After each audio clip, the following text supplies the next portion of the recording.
Le 7-9-30 sur France Inter. Géopolitique, bonjour Pierre Aski. Bonjour Nicolas. Des combats, Pierre, ont éclaté dans la capitale du Soudan. De quoi s'agit-il ? Il y a quelques mois, lorsqu'on voulait encore croire que les printemps arabes n'étaient pas totalement morts, on citait prudemment le Soudan et la Tunisie. La Tunisie, où cette vague de révolution démocratique a commencé, a pris un tournant autoritaire inquiétant avec le président Kais Saied. Le Soudan, à son tour, s'enfonce depuis 2 jours dans des violences entre 2 branches militaires qui ont fait une centaine de morts. Le Soudan, un immense pays charnière entre les mondes arabes et africains, a rejoint la 2e vague des soulèvements démocratiques en 2018. Le pays était alors depuis 3 décennies sous la botte d'un dictateur islamiste, Omar al-Bashir. Après des manifestations impressionnantes de toutes les couches de la société, al-Bashir a été renversé par l'armée en 2019.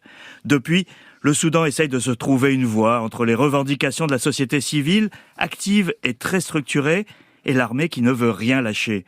Samedi, c'est entre 2 branches de l'armée qu'a éclaté l'épreuve de force. Parmi les victimes, de nombreux civils et 3 humanitaires de l'ONU pris dans les combats. Et pourquoi alors ces combats, Pierre ?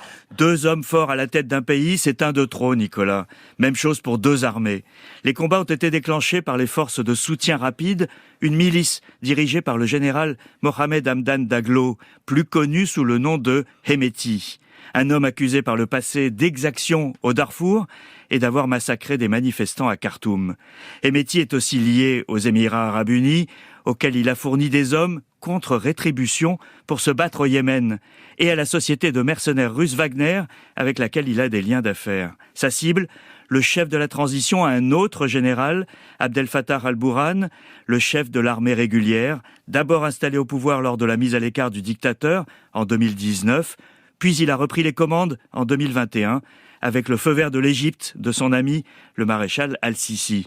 Depuis, il a renégocié un compromis avec les civils, mais le processus est dans l'impasse. Et est-ce seulement une lutte pour le pouvoir ?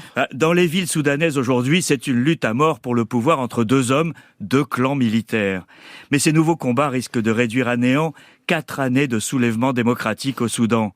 La société civile soudanaise est très forte, avec des organisations professionnelles puissantes.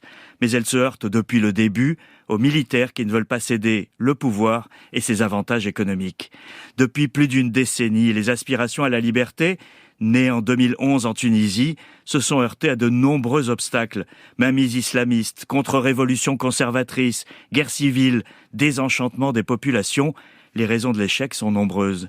En Tunisie comme au Soudan, les acteurs de la société civile n'ont eu ni la force, ni la cohérence nécessaire pour l'emporter. Ces 2 pays rejoignent la longue liste des échecs démocratiques, au moins pour un temps.